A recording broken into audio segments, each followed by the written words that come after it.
How's the audio coming? Is that better? You getting audio?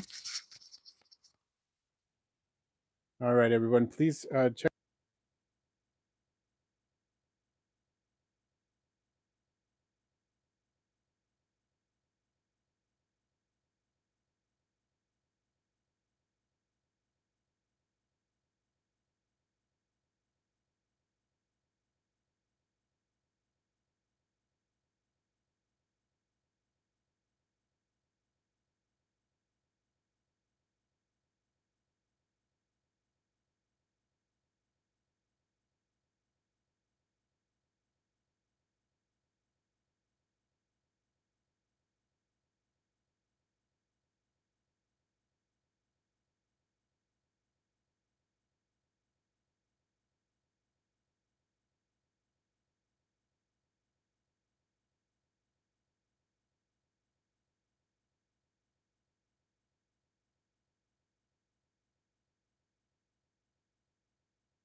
Okay, everyone, I apologize for issues with the audio. Can you hear me now? Theropod Hunter, hello. How's the audio now, everyone?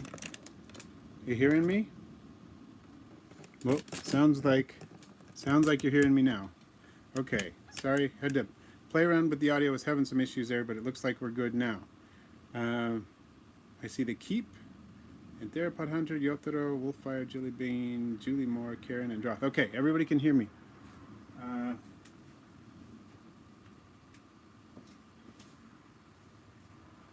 Good. Well, maybe the planes are done flying over for now. We'll see. Very common thing here with the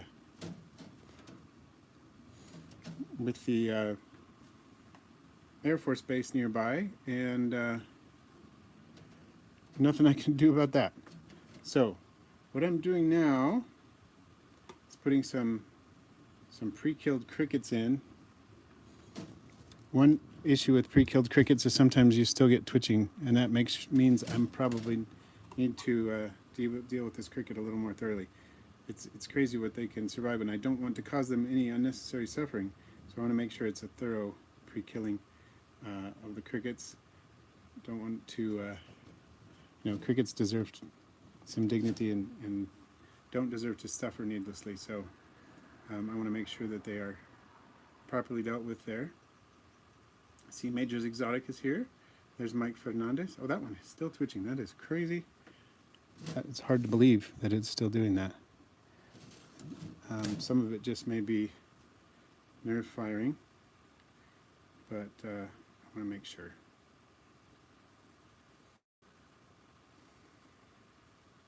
There we go. And there are a few things that are better as food for blue death veining beetles than pre-killed crickets. That's one of the really good foods for them. They're nice and fresh, and they provide hydration as well as food. Once again, sorry for the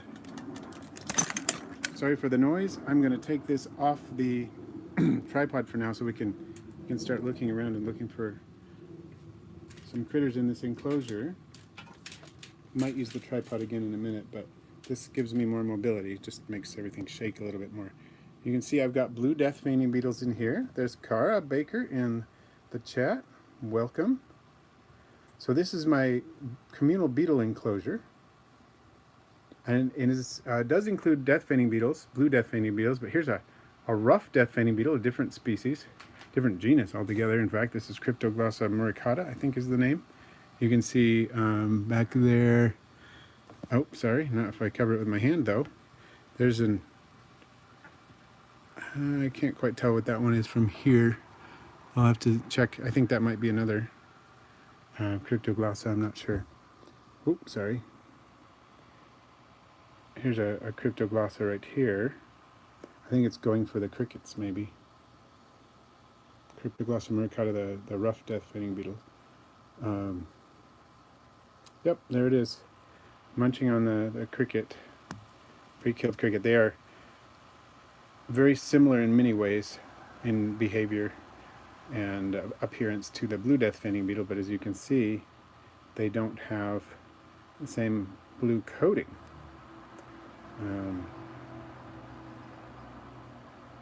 So they keep, oh, are these beetles banned in Canada? That's too bad. And there's Caleb and Christopher Cunningham. Caleb Shirley and Christopher Cunningham joining us. That's awesome.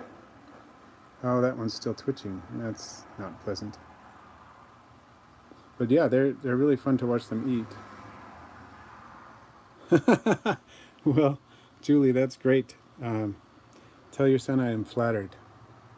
I hope that he gets to at least do some of the things I do. I don't know if he really wants to be me, but do some of the things that I do, like work with beetles and so on. That would be really cool. So let's take a look at this enclosure for a second. This is a 20-gallon long enclosure. You can see here. We'll just kind of go through it and talk about it a little bit while we're waiting for some of the beetles to dig in. Besides this early adopter, this one must have been really hungry. It came right for the crickets. And there goes the airplane again. So we'll start with the substrate. Substrate is from US Invertebrate LLC. It's a 2-layer substrate. They have a base substrate that's rich in organics, and then they have kind of it's an orange, like desert sand that goes on top. And as you can see, it's got, it gets mixed up when you put it in. You know, I put in the layers very meticulously with the base layer on the bottom with the organics in it that retain moisture and also provide nutrition for larvae, and in the adults, we'll nibble on it too.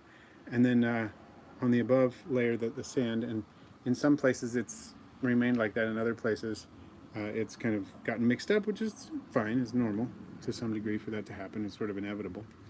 I have a few flat rocks in here. As you can see, I've got some cholla skeleton as well as some sagebrush skeleton. The cholla skeleton I either purchased or traded for, I don't quite remember which one. And the sagebrush skeleton, like this, or not skeleton, but sagebrush branches, dead sagebrush branches and weathered, like these. That's what this stuff is here. I just collected that locally because sagebrush is everywhere. And then of course this background is actually the stock background that came with the setup. This is intended for like a desert reptile, and it looks like this picture was taken in Western North America because it has things like Joshua trees and sagebrush in it, so it kind of fits the look a little bit, even though it's not, you know, it's just a stick-on vinyl sort of background, but it's not too bad. And a lot of the beetles will climb, so yeah, they get a kick out of the climbing. And thank you everyone who likes this. I'm kind of fond of the setup myself, so I'm glad you like it. And I see Love at First Bite is here as well. Cool. Yeah, Green Jedi Monkey, I know what you mean. All right, well, we actually have a lot of beetles that are banned here too, but fortunately the US beetles are a little bit easier to acquire, and a lot of the beetles in here are native to my state, so it's not a big deal. This one right here, this is a smooth death feigning beetle, Asbolus laevis, very close relative of the blue death feigning beetle, and often has a little bit of blue to it, not quite as much as the rough death feigning beetle, but a little bit. You can't really see a whole lot of it now, but maybe a little bit on the what part of the thorax you can see. If the beetle decides to leave its little hiding place, then maybe you'll see more of it. But I do have these in here as well. This is a communal tank, and we're going to talk about Harvey's question soon. Oh, here comes another rough death-threatening beetle. Oh, Gabe, yeah, sagebrush. I love sagebrush too. It's a really nice smell, and generally when I'm in an area where there's sagebrush, I know I can find interesting things, like reptiles and beetles. So here's something that's coming up on my channel pretty soon. I have just a short that I posted based on a hike that I took with my wife and a couple of my kids. We just went up to the hills. It's a 5-minute drive from my house, but we found some cool creatures, including a reptile and some beetles and different things. So I just made a little short about it. And if that would be of interest, that I do like a longer video where I just basically look for herps and bugs in my area, let me know what you think. Because I got a kick out of making it. And there is, I think this one is known as the black death feiner here. You can see it's a little more glossy than the rough death feiners. Oh, here's my little Star Wars 3D printed shelter. The beetles and velvet ants have enjoyed this shelter. I can't remember his name now, but I bought some velvet ants from him. He's in my state, and he collected some velvet ants just like an hour or so away from me and sent me some, and sent me this little shelter too, which is pretty cool. And the beetles do like it, and so do the velvet ants. When I have velvet ants, I don't have any velvet ants in here right now. Haven't actually seen any this year. So, all right.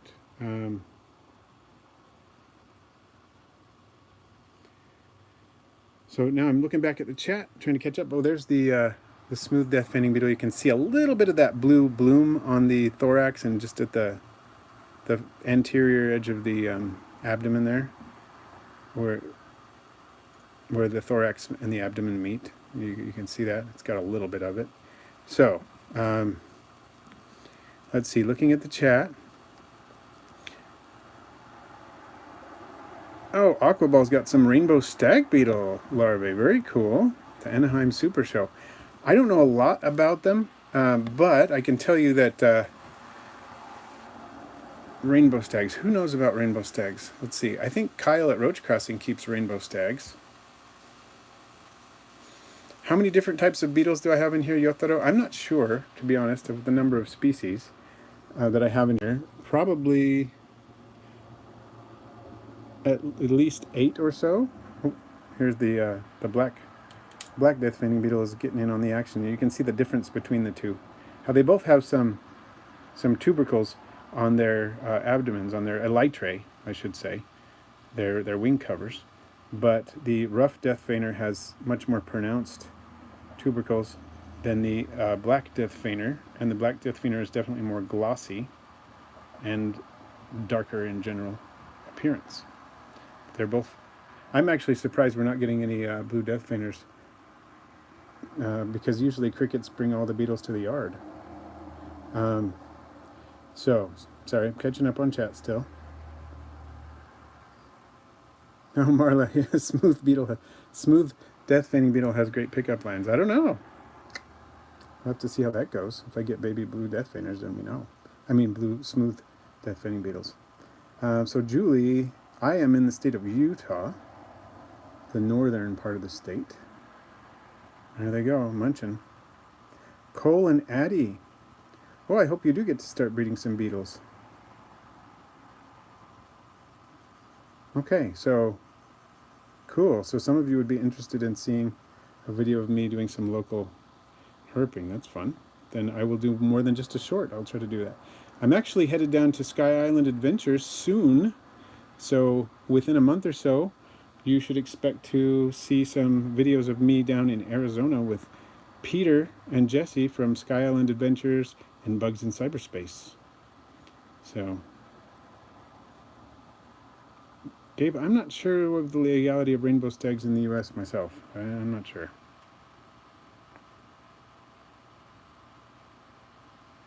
Oh, and Aquaballs. Yeah, that book from from Oren McMonigal. He wrote it. That is, if that's the one you're talking about, or at least co-authored it, I'm pretty sure. That would be a good way to go. And Bugs in Cyberspace, great place to get your beetle soil. And that book, obviously, and lots of other cool stuff. So Droth, plants to put in an enclosure with A. vulgare. Well, they will nibble a lot of them. I would tend to say something that grows fast is a better bet. Something like a Tretis kentia, maybe, I don't know. The Tretis kentias have some toxicity, but I haven't noticed any huge issues with that that I can recall. Things that grow fast are good.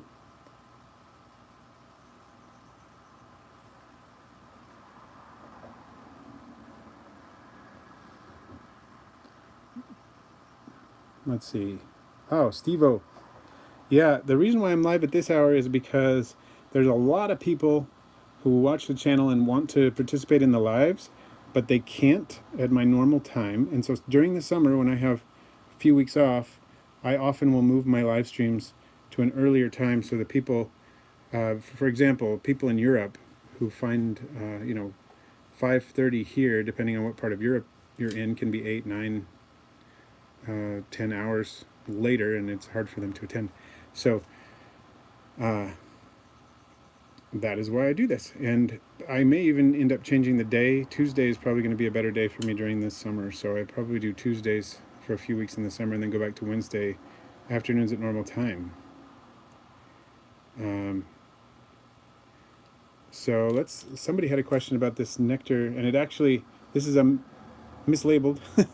It used to have nectar in it when I had velvet ants in here.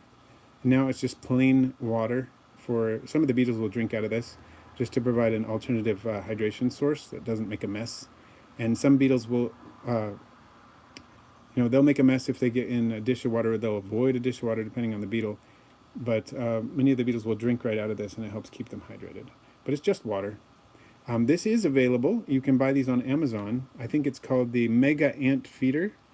If you look at my earlier beetle videos, you can find a link to this in the description. It's the Mega Ant Feeder, specifically for ants with 3D printed base, so that these little wells at the bottom of the feeder are always full of water. It's kind of nice. You can put sugar water in it, or nectar. You can put plain water in it. You can't put honey and water mixture in it, because the honey will ferment and it pushes the honey water out of the wells too quickly because of the gas buildup, and so it leaks all over the place. But if you just put plain sugar water in, which you should change every week or so, or you just put water in, it lasts for a long time. So,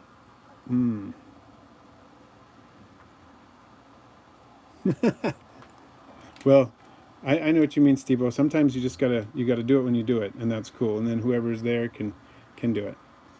And this is just something I've had enough requests for it that I've decided to go ahead and do this most summers. And it works out better for me, actually, because in the summers there's often a lot going on in the evening and, out and about. What I really want to try to do, if my phone works well enough with the data, is to do a live stream while I'm herping. I think that would be really fun. I'm just not sure how well it would go. I think it would be really fun.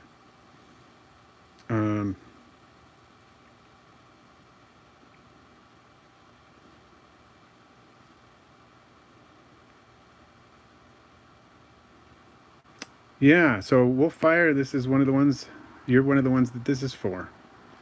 And I'm glad the Yotaro and others from nearer me are able to make it too, even though it's kind of a weird time for them. So Droth, you find that the isopods like clover. Interesting. Yep, and let's see. Theropod, in your opinion, what is the ideal size enclosure for African giant millipedes? I've never kept the species commonly known as, the giant African millipede, A. gigas. Have not kept that species. I have kept Mardonius, and I think Mardonius has been reclassified since, but Mardonius parilis acuticonis is what it was called when I kept it. And I kept it in what was, I had a trio of them in approximately a 5-gallon aquarium size bin. I think they're much smaller than, A. gigas, but I think with A. gigas I'd go bigger. But as long as you have a nice deep substrate, it doesn't necessarily have to be a huge container, but I think the more space the better. if I were going to try, I know that there was one group or one establishment that was doing really well breeding that species, and they had like a huge, like a stock tank, I think it was, or something like that, like 100-gallon stock tanks or something of the sort, just filled most of the way with substrate and then covered, and the Aegigas were doing really well in there. Let's see. But since I don't keep that species, I can't give a lot of information about it. You know, I'm actually pretty flabbergasted that the blue death fainters are not making their way over here. This one looks like it's thinking about it. It's slowly moving along. There's some over there, and there are lots of them hiding, you know, in the cholla cactus and in the sagebrush and whatnot. There are a ton of them hiding about. I have lots of them in here, and some of them, you know, many of them are more active in the daytime. I mean, in the nighttime than they are in the daytime. There's a big Eleotis obscura that I just collected nearby in my house, a really big one. And I saw it right before the stream. It was moving around. They tend to be pretty day active, but I'm not seeing it now. I don't know if it's if I upset it by moving around in the enclosure or what, but I hope that one comes out. It's really big. It's much bigger than any of these beetles. It's the biggest Eleotis species that I ever see in my state, at least. Nice big beetle. So anyway, we talked about the substrate a little bit. We talked about the decor. We've talked about the feeder. This is a little 3D printed tray that I put the crickets in, and it looks like they're munching. These three at least are excited to munch right now. I bet the others are going to catch up eventually. I have an aquarium light here to just provide, you know, something like sunlight. It's not super like sunlight, but enough. It's nice and bright. And then here I have a halogen bulb that creates a nice little hotspot. And the beetles will come here, not so much when it's nice and warm like it is today, but on cooler days they'll come and hover around the edges of this and bask. Sometimes they'll be right in the middle, but generally they'll come around the edges of the basking spot. And where it's nice and warm, they find the temperature they want, they can thermoregulate. And because it's a nice long tank, being a 20-gallon long, it's much cooler over here. And this is the damp side over here. Much cooler over here than it is over here, so they get a thermal gradient, which is important for these beetles. And then they also get moisture gradient, because this is the corner that I always moisten, and this is where the larvae can hang out and so on, because the larvae will venture into other parts of the substrate, but larvae will dry out pretty quickly if they don't have a moisture spot. And so this is the moist spot that helps keep the larvae to be able to regulate their moisture needs, and it tends to be, moist areas tend to be where the eggs are laid, at least for some of the species. So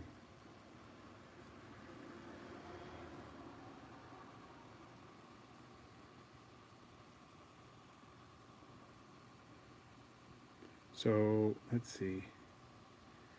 Oh, so Steve-O, that would be really cool if we probably would need to do a dry run to make sure we could get the tech to work for that. But if we could, I think that would be pretty fun, because your environment's going to be very different from mine for sure. Ryan Waite, hello. And Tennyson, thanks you for answering the question about the pill millipedes. So Aaron Boggs, I wouldn't put an ivory millipede with a leopard gecko for a few different reasons.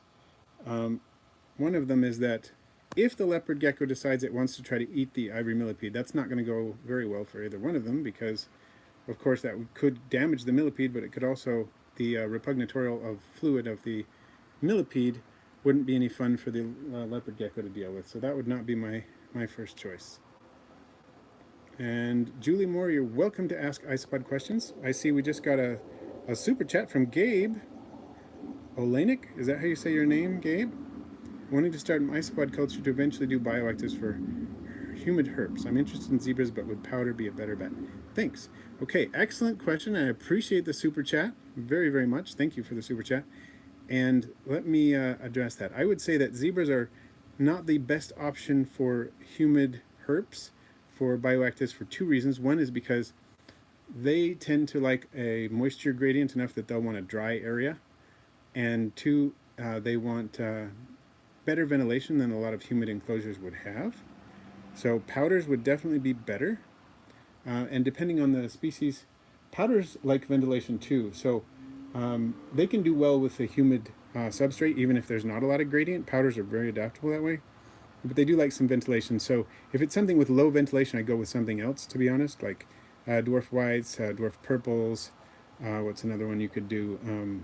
Giant canyons, if it's appropriate for the species you're keeping, could be another good one because they don't really care about that. And so just because the zebras are going to eat live plants, like a moisture gradient and like decent ventilation, powders would definitely be better. Okay, so we got a question from Wolffire too. Just got a lot of new isopods. Got some Porcelio hoffmannseggi. Should I make sure I only have one male per colony, or just work with a lot of hides, egg squares? If you have plenty of space and you have plenty of like barriers, like the egg squares, that kind of thing, and a lot of hides, you don't necessarily have to make sure there's just one male per colony. But some people prefer to do that, and that works too. But the idea is make sure the males have their own territories, whether that's in their own bins or it's separated by things like the egg crates. Then you should be fine either way. I've noticed that with Porcelio hoffmannseggi black, which is probably not actually hoffmannseggi, their density is much higher than Porcelio hoffmannseggi.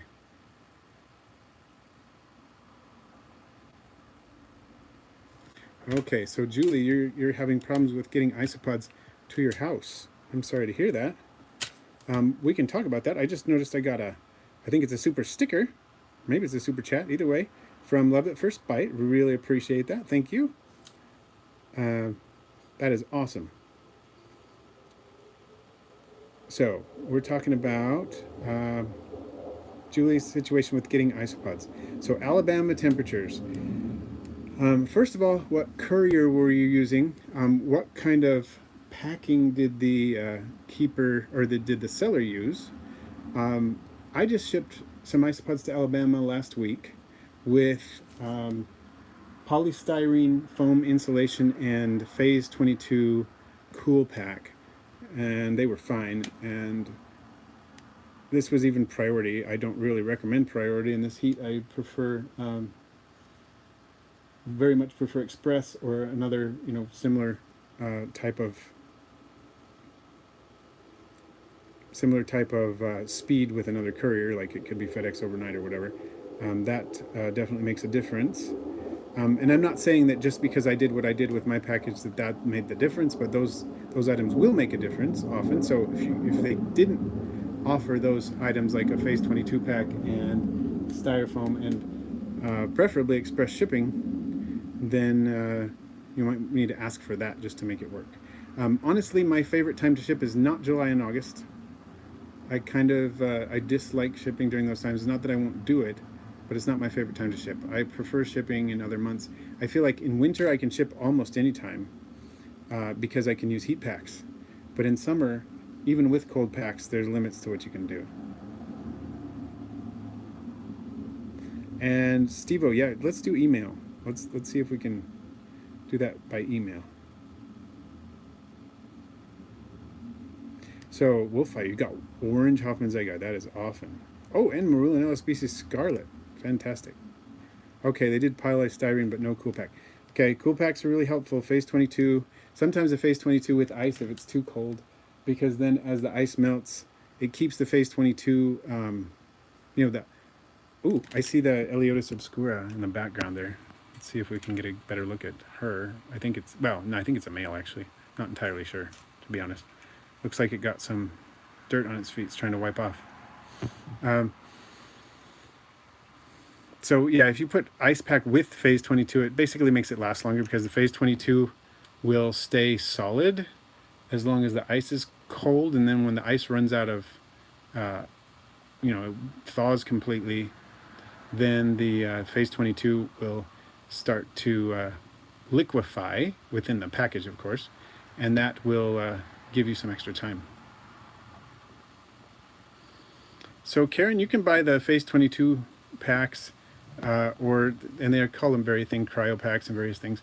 A lot of places, I believe you can get them on Amazon. You can get them from a lot of just shipping supply places like TSK. I use TSK a lot. They're local to me, but there are many others. This is not a great view of that Eliotis obscura. I wonder if we can, well, not if we're looking through the There's a better view to look through the lid, but that is a big beetle, folks. Just want to say that.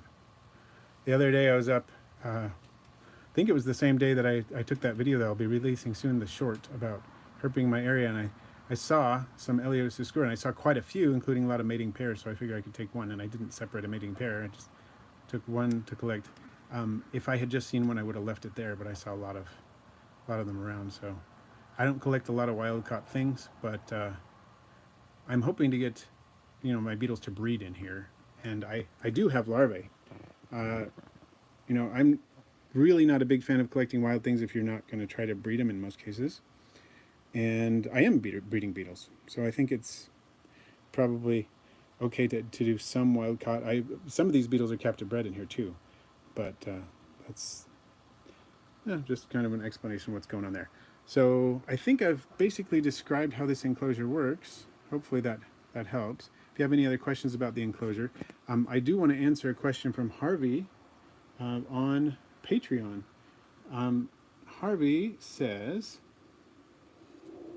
had a question about blue death veining beetles and if you have any tips on keeping them bioactive, or with things like succulents, cacti, springtails, other beetles, and even isopods or a scorpion. I've seen someone do it before, but had absolutely no clue how they pulled it off or even it worked out in the long run. The plants eat the light, the isopods and springtails, maybe in some different beetle species, but I don't know how that would work out. Could eat the plants, decaying matter molts, and the scorpion could be an apex predator. Desert hairy scorpion? ? Sorry if there's a little specific, but any tips would really help. Maybe I should go with something a little simpler. So actually this is a great question. Absolutely fantastic question. And as you can see, I already answered one of your questions. You can keep blue death veining beetles with other beetles, Harvey. You can see I mentioned, there's some activity back here. I mentioned you can have quite a few different beetle species with them. They tend to do well, and they will still breed if they're together. I do have larvae, like I said. Larvae are showing up in the substrate in this enclosure. One thing you can do to separate the blue death veining beetles from some of the more distantly related beetles, larval-wise, is that their terminal segment on their larvae is like a half moon shape rather than pointed, and it has hairs around it. And I'm not sure if that's true with their other closely related species like Asbolus laevis or not, but it's not true of some of the other beetles like Eliotis obscura. It has a more pointed terminal segment on the larvae. So yes, you can keep different species of beetle together. I have not experimented with keeping cacti and succulents in with my beetles. I have seen people do it. I've seen some success, at least in the short term, that people have had, but I haven't done it, so I can't comment directly on how successful that would be long term. Springtails I haven't put in here.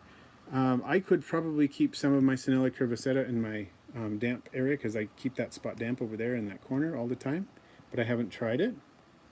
It might work, and there are some other springtails that are more dryness tolerant, like on my Instagram a couple of weeks ago I posted some.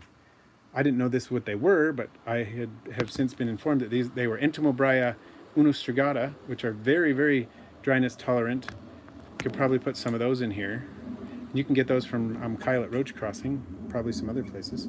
Part of the reason I haven't pulled the trigger on getting some of those Entomobria unistrigata is because they tend to outcompete your other springtails, and since I don't have a permit to sell Entomobria unistrigata, which I should probably get because they're pretty widespread, and I can probably get, and so, but I don't have it yet. But if I were to get that permit, then I could start selling those, but I don't want to contaminate my Sinella curviceta, for example, with Entomobria unistrigata and then find out, and then I can't send anything until I got my permits processed. That would be a bad move. So I haven't done that. But they'd probably do well in here. Then, let's see, put isopods in here. Some people have done it. I've seen people keep Armadillidium vulgare in a setup for their beetles like this, and they did well, and they had larvae in there. There were larvae thriving, beetle larvae thriving in the enclosure, as well as the beetles. So I think it's possible. I haven't done it. I'm trying to keep this simple with just the beetles and their larvae, because I figure that the larvae are probably competing with isopods for food to some extent, and it might not be enough to cause a huge issue, but they are eating some of the same foods. So I don't necessarily want to cause that competition for the best chance at producing the most healthy larvae of these beetles. Then, let's see. I have heard of people keeping desert hairy scorpions with blue death feigning beetles specifically. I have not done it. I do have a desert hairy scorpion that I've had for a couple of years. So I could have put it in here. I think the substrate's not really deep enough for a desert hairy scorpion in here. So that would be one reason why I haven't done it. Another reason is because some of these other beetles are not as heavily armored as the blue death feigners and might actually be munched on by the scorpion. And I've also heard that in extreme cases, if the scorpion gets hungry enough, I've heard of people finding that their blue death feigning beetles are actually, they do get eaten by the scorpion. So I feel like in most cases a desert hairy scorpion doesn't bother with the blue death feigning beetles when it's not hungry enough, but if it gets hungry enough, it might be an issue. So I hope that helps, Harvey. That's great series of questions that you provided to discuss today, and you actually inspired the topic of this live stream with your question, because I wasn't sure what I was going to focus on, and then I saw your question and said, oh, well, focus on my beetle tank, for the benefit of Harvey as well as the benefit of others who watch. So hopefully that helps.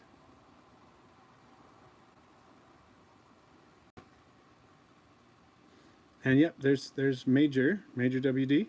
So I guess I just answered your question. Cool, questions. So Gabe, there are people who are captive breeding blue death feigning beetles. I know that U.S. Invertebrate LLC is, I think they're offering some captive bred ones. I'm not entirely sure about that. But there are other people who are breeding them quite a bit. So I think it's close. Let's see. The Vividan, welcome. Good to see you here. For those of you who don't know, the Vividan is my son, who's an adult and lives with his wife in a different city. So cool to see him here. Who's asking if you could add any exotic beetle species to your collection, which one would you choose?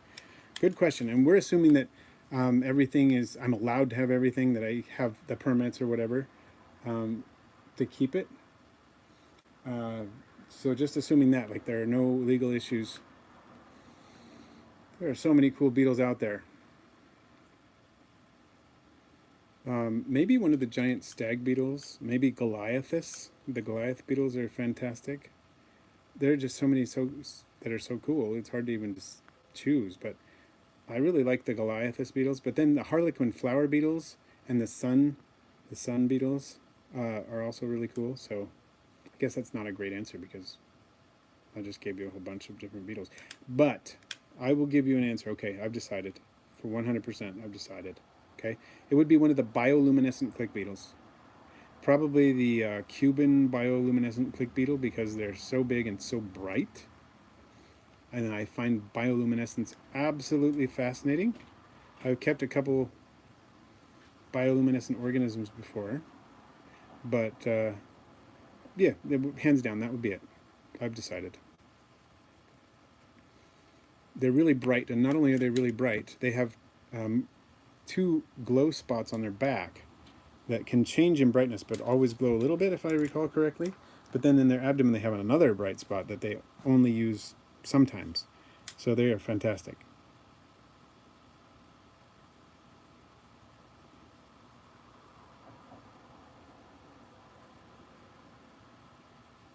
And Mike the Innkeeper, welcome. See, this is a great reason for me to do these live streams during this time, is it makes it possible for people like Mike the Innkeeper to join. It's not too late. That's cool. So you have Vulgari Gem Mix, Gestra, and Kluge Montenegro. Really good start. Excellent.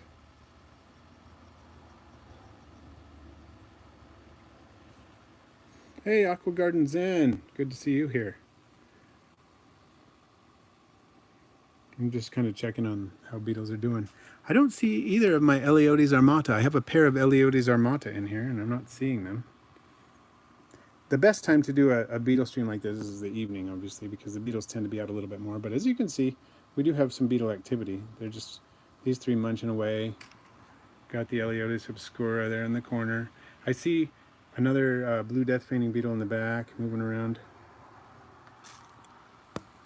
There we are. Can you see it?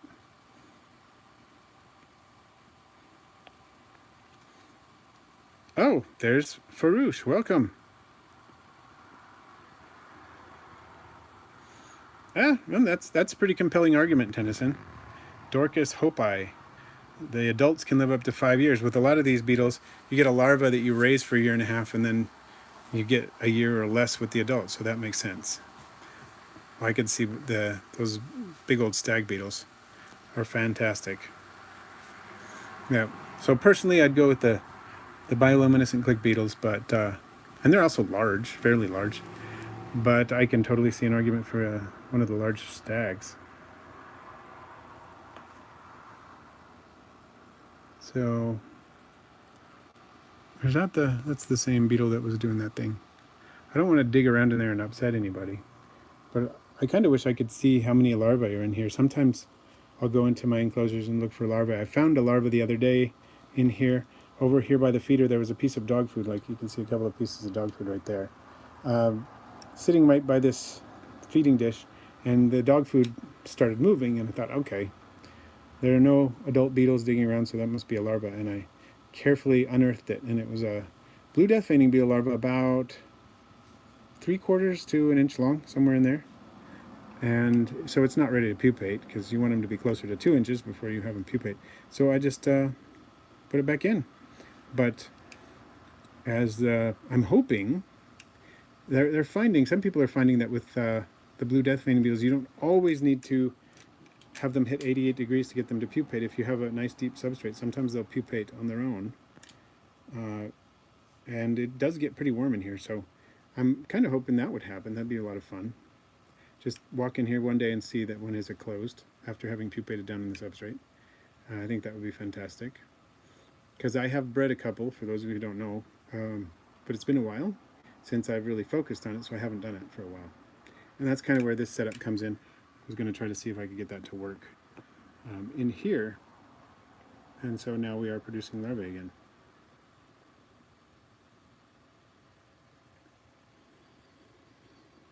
Oh, Haworthia is probably a really good choice for a setup like this because they tolerate dryness really well. And I love Haworthias. They look like tiny little aloes, kind of. They're really attractive little plants, often have high contrast, little white markings on their leaves to contrast with the rest of the color of the leaves. I really like them, so I could see that.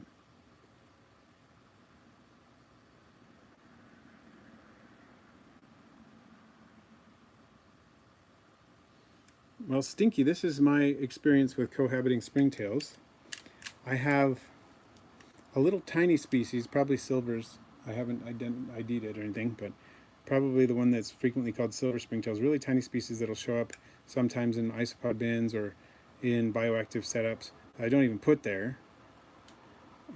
But whenever I put Fulsomia candida and Sinella curvicida together, one of them generally outcompetes the other one, and it just depends on how moist the enclosure is and how well ventilated. The Sinella curvicida tend to do better in the enclosures that are drier and better ventilated, and the Fulsomia candida tend to do well in the low ventilation enclosures that are more moist. And one of them will outcompete the other when they get mixed. I don't think that's always the case. Like I said, the silver springtails seem to coexist better with some of the others.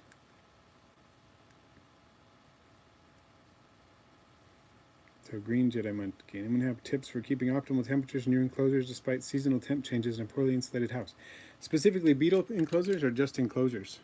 Because you can take an enclosure like this if you need to, and you can insulate it on 3 sides and on the bottom with a polystyrene layer, and that will help maintain some of the temperature. You can even do 4 sides and then just remove that other side when you want to view it, and that can help maintain temperatures.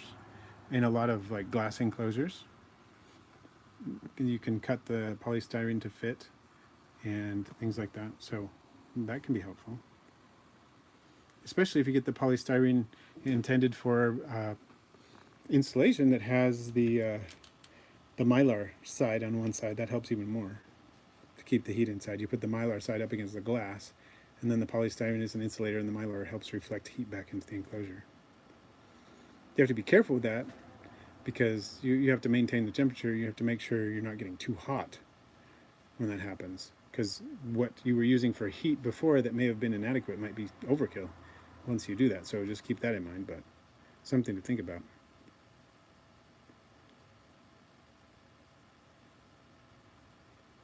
So I have never kept any Ectobius, so I don't have any ideas on that one, but if somebody else has, that would be cool. I could chime in on that for Farouche, or A in this case. So hobo, like expanding foam in these enclosures, like in a beetle enclosure, yeah, you could probably do a background of expanding foam, cut it, cover it with, like you could use the black aquarium safe silicone and then put a layer of sand on it or something to make it look like sandstone background. I've thought about doing that, and I'm pretty sure that that would work well in a situation like this. I do have experience with expanding foam backgrounds. I don't have experience with them in this specific beetle enclosure, but I have worked with them before. I have at least one that I'm using right now. So.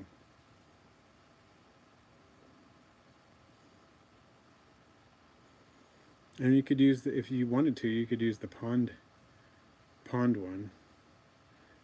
What was it called? Pond and I don't remember. The black one that's intended for use in ponds, and then just use either clear or black silicone and then put sand over it, super dry sand.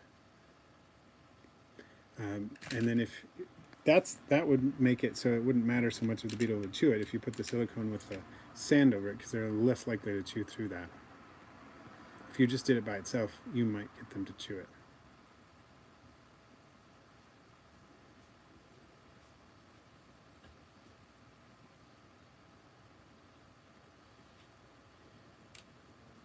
So Gabe, yeah, the mold inhibitor thing, in the dart frog hobby as well as other aspects of the hobby, they widely use the expanding foam. And if dart frogs are not sensitive to it for it to cause a problem, it's always covered basically with a layer of silicone and then something else like cocoa fiber or whatever that people put on it. It is covered with that, but the fact that you can use it in a dart frog enclosure, of course once it's dry, leads me to believe it would not be dangerous for much else, because dart frogs are so sensitive to their skin that if it's not bugging them, I'm not saying it's necessarily completely harmless for everything, but just as a general rule of thumb, dart frogs are so sensitive through their skin that if you're using something in their enclosures and it's been tried and true for years that it works for them, then something less sensitive like a beetle is probably going to be okay.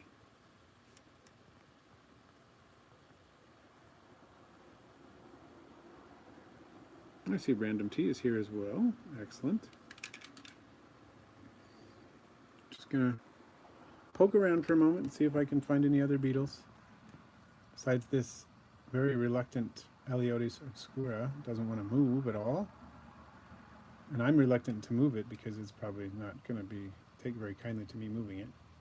Wouldn't hurt me, but it could definitely spray on me, and that's not pleasant.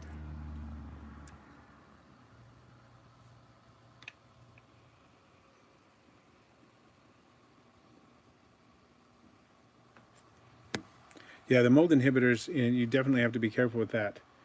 I wouldn't use a silicone in a vivarium that had mold inhibitors in it. That's why I was mentioning the aquarium safe silicone, the one's dry, is quite safe for a situation like this. Yeah, you want to be careful with mold inhibitors for sure. Looks like this beetle is now sated and is going to head off. Maybe we'll get to see it climb a little bit. And Random T, I had heard the same thing, that Great Stuff Foam and Gorilla Glue, the brown Gorilla Glue, are essentially the same, but one has a gas propellant mixed in with it, and the other one doesn't. 3D resin printed things, a lot of those seem to work. I don't know, I haven't used a 3D printer myself, but I can tell you that this dish here is 3D printed. I use a ton of these in my isopod enclosures and whatnot. And that little shelter is 3D printed as well, and haven't had issues using those. In my isopod enclosures or my beetle enclosures, they've been fine. So I wouldn't worry about it too much. Maybe give them a good rinse before you use them if you're worried about it. But it also depends if there are different substances you use to print. Then I'm not aware of how that works. Oh, There's an interesting position. It's wedged itself into the cholla wood.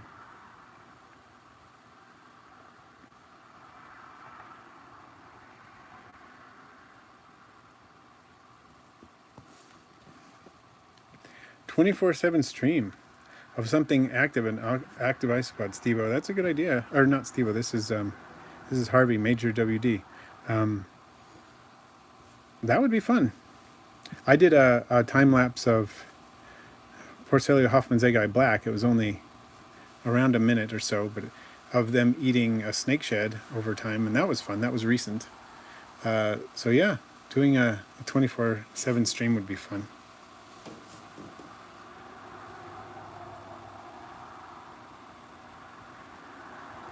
So Gabe, what's the difference between resin and this filament? I haven't used 3D printers myself, so I don't really know how that all works.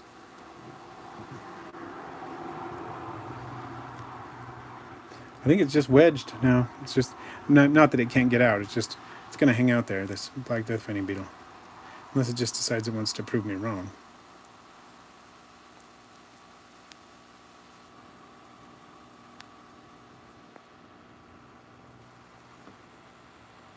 Beautiful beetle though, right? Despite how inactive it's being. I'm going to have to do another beetle stream sometime when it's later in the evening and the beetles are more active. Because you get around 6, 8 o'clock, something like that, and they go nuts. That's when the beetle tank is the most fun to watch. And of course I have to do another stream of my aquatic beetle tank soon. It's a fun tank to watch, and there's always something going on in there. 24/7, the beetles don't really seem to have any issues about being active all the time. So unlike these that have a definite higher periods of activity, that tank is always going. I'm going to move over here and check out these because they're the most active right now. So Major WD, do you have any other follow-ups to the questions you asked that I answered from Patreon? I wanted to make sure I covered everything, and hopefully I did.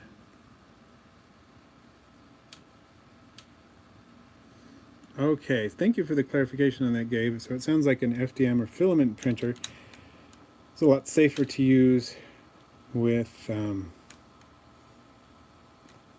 like invertebrates and other creatures. Makes sense. But PETG, it sounds like that might be the best option.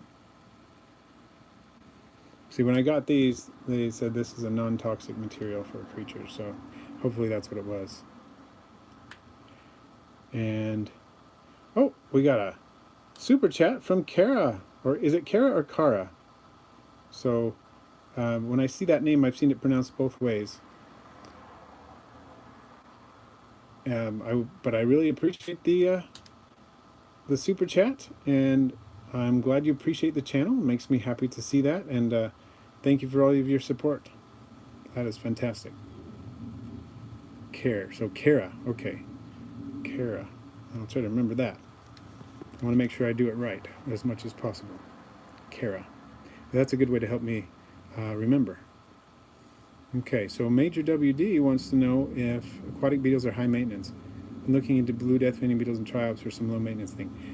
Aquatic beetles are not that high maintenance. They're really pretty easy. If you keep aquariums, they're easier than fish. If you've kept aquariums before, they generally tend to be easier than fish. They need to be fed less often. They make less of a mess.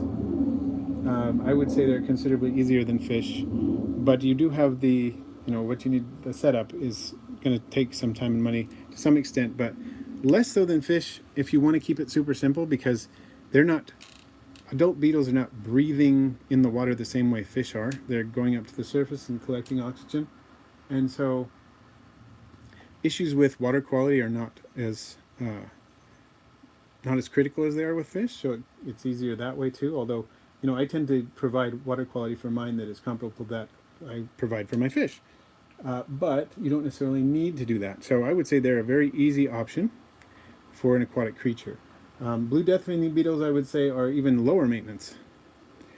but you're going to get the daily activity cycle, so that if you don't have blue death veined beetles, if you don't have an opportunity to watch your blue death veined beetles later in the day, typically you're going to miss out on their most active time, like evening. Whereas with aquatic beetles, it doesn't matter what time you view them. As long as you can see them, you're going to get activity, and so that's an advantage there. Plus, you can keep a wide variety of aquatic beetles together, as well, like you can in a communal desert setup. And Tennyson, congrats on finding some Mazama. We were talking about, messaging about finding some Pseudolucanus Mazama, or is it Lucanus? It's either Pseudolucanus or Lucanus, not sure which one is current right now, but they are the cottonwood stag beetles you can find in our state. We do live in the same state. And, that's really weird that you got just males. When I have gone looking for them, I have found males, but I found like 15 females for every male that I found. So that is unusual, but hopefully you're able to find some males as well.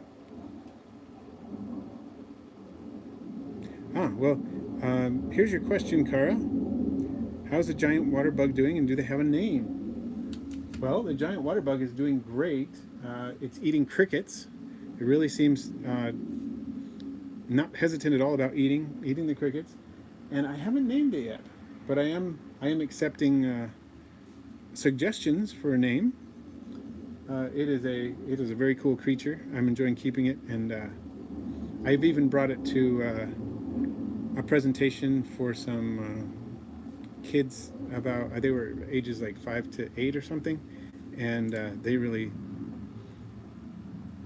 enjoyed that, and it's been fun. So it's going really well. Thank you for asking, Kara. I said it right this time. I had to correct myself, but Kara. There we go. Do you use UVB for the beetles? I don't use UVB for the beetles, and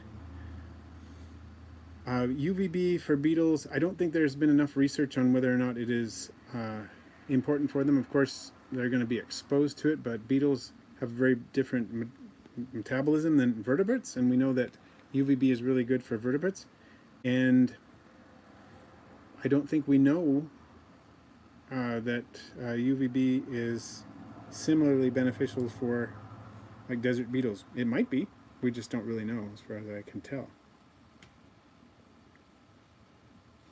Okay, and no problem, Julie. I appreciate the attempt to super chat, and if you have a question, I'll do my best to answer it. I only have about a minute left on the stream, but it's been great to chat with you all.